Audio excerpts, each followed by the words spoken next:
Hi everyone, really quick video about class tomorrow. We're going to go over some of the reading and answer any questions that you have. And in terms of the reading, the sections that we looked at were about the past. What does the past tell us? And what does the future hold? So we were looking at climate change conservation with a metaphor of deep time. There was a case study on the effects of sea level rise on habitats and species. There was some modeling of species and vegetation distribution with climate change and marine biodiversity. Another case study about climate-driven movement routes, the impacts of ocean acidification, and postponing the Amazon tipping point. So those are the topics for this unit, Unit 2. And you probably have been reading about models for climate and vegetation change, and they're getting a lot better, but they're not perfect. So we see that in some of the examples in this book. We've seen some modeling recently that indicated that limiting temperature increase to 1.5 degrees C could greatly reduce the impact on the ranges of insects and vertebrae and plant communities. But those models don't account for critical climate-sensitive relationships among species. And so what we seem to be finding is that our predictions can be underestimates. So climate-sensitive relationships among species are showing that even small changes of temperature can have really big effects on ecosystems, and we'll see that in examples here.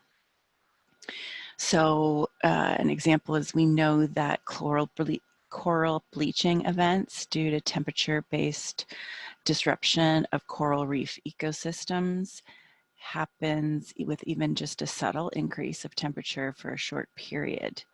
And they eject their zooxanthellae, that symbiotic algae that's living within the coral tissue.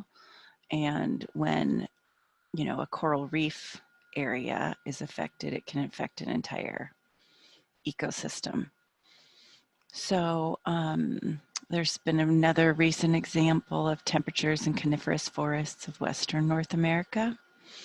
And there's a delicate ecosystem balance that favors the native bark beetles, and those populations have exploded and led to widespread tree mortality. So that's some of the examples going on now, but there's also historical records like glacial and interglacial swings that we can look back and see individual species maybe changing at their own rate and changing and responding to changes in temperature. So a lot of the responses for organisms are not exactly following predictions, and the UN Framework Convention on Climate Change, there was a new report released that I'll put in, maybe I'll put it in that Commons. And policymakers have set the target of allowing no more than an increase of 2 degrees Celsius. So that the 2 degrees Celsius rise for sea level could be enough that the oceans are going to be much higher. So today, many researchers are concluding that these ecological systems around the planet might not be able to tolerate more than 1.5 without us seeing significant effects on the organisms. So it's very interesting science right now to keep appraised with. I really like this book because it's kind of produced with stories that are each chapter with really amazing references at the end. So we know from the reading in this unit that we still have time to act upon and help in terms of mitigating the responses to the effects of climate change. We have some tools. We have the opportunity to effectively manage the living planet and its biodiversity. And you all are making a big difference in the world studying this and doing what you do in the world already.